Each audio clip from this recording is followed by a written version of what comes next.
మేడారానికి భక్తులు పోటెత్తారు. సంక్రాంతి సెలవుల నేపథ్యంలో రద్దీ విపరీతంగా పెరిగింది.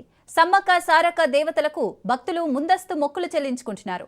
పస్రా మేడారం మధ్య వాహనాల రద్దీ నెలకొంది. జంపన్న వాగు దగ్గర పాప మిస్సింగ్ కలకలం రేపింది. తప్పిపోయిన పాపను మంత్రి సీతక్క చేరదీసింది. రైట్కి ఇదే అంశానికి సంబంధించి మరింత సమాచారం మా ప్రతినిధి చంద్రశేఖర్ అందిస్తారు. చంద్రశేఖర్, లక్షలాది మంది భక్తులు వచ్చే అవకాశం ఉన్న నేపథ్యంలో మొత్తం అధికార యంత్రాంగం మొత్తం కూడా అప్రమత్తమై అన్ని ఏర్పాట్లు చేశారు. ఈ రోజు 2 లక్షలకు పైగా జనాభా జాతరకు వచ్చే అవకాశం ఉంది. మొత్తం ఇటు పసరా మేడారమే కాదు, ఇటు తాడవైటు మేడారం మొత్తం రహదారులు మొత్తం కూడా వాహనాలతో నిండిపోయింది. భారీగా అయితే భక్తులు మేడారం చేరుకుంటున్నారు. ముఖ్యంగా ఈ రోజు ఉప ముఖ్యమంత్రి బట్టి విక్రమార్కతో పాటు మంత్రుల బృందం కూడా మేడారంలో పర్యటిస్తుంది. ఇటు సమాచార పౌర సంబంధాల శాఖ మంత్రి పొంగులేటి శ్రీనివాస్ రెడ్డి, ఇటు దేవాదాయ శాఖ మంత్రి కొండా సురేఖ, శాఖ మంత్రి సీతక్కతో పాటు ఇటు దుద్దిల్ల ఐటీ పరిశ్రమల శాఖ మంత్రి దుద్దిల్ల శ్రీధర్ బాబు, బీసీ సంక్షేమ శాఖ మంత్రి పొన్నం ప్రభాకర్ కూడా ఈ రోజు మేడారం వస్తున్న నేపథ్యంలో ఒక పక్క మంత్రులు రాక, మరో పక్క భక్తులు లక్షల రాక, వీటన్నిటితో కూడా మొత్తం మేడారం ప్రాంగణం మొత్తం జన జాతరను కల్పిస్తుంది. రహదారులు మొత్తం కూడా వాహనాలతో నిండిపోయాయి.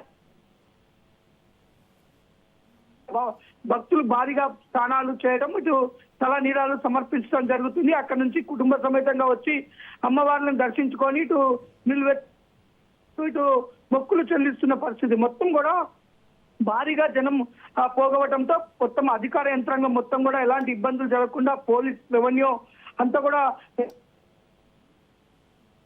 ఎలాంటి ఇబ్బందులు తలెత్తకుండా ముందస్తు చర్యలు తీసుకోవడంతో అయితే భక్తుల రాకడా మరో పక్క అభివృద్ధి కార్యక్రమాలు కనుక కొనసాగుతున్న నేపథ్యంలో మొత్తం జన జాతర అంతా తలపిస్తుంది.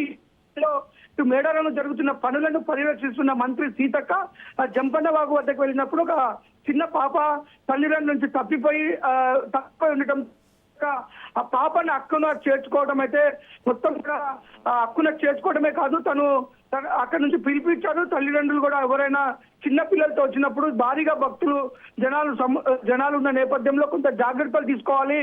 వారి పిల్లల్ని వారు చాలా అబ్జర్వేషన్ చేసుకుంటూ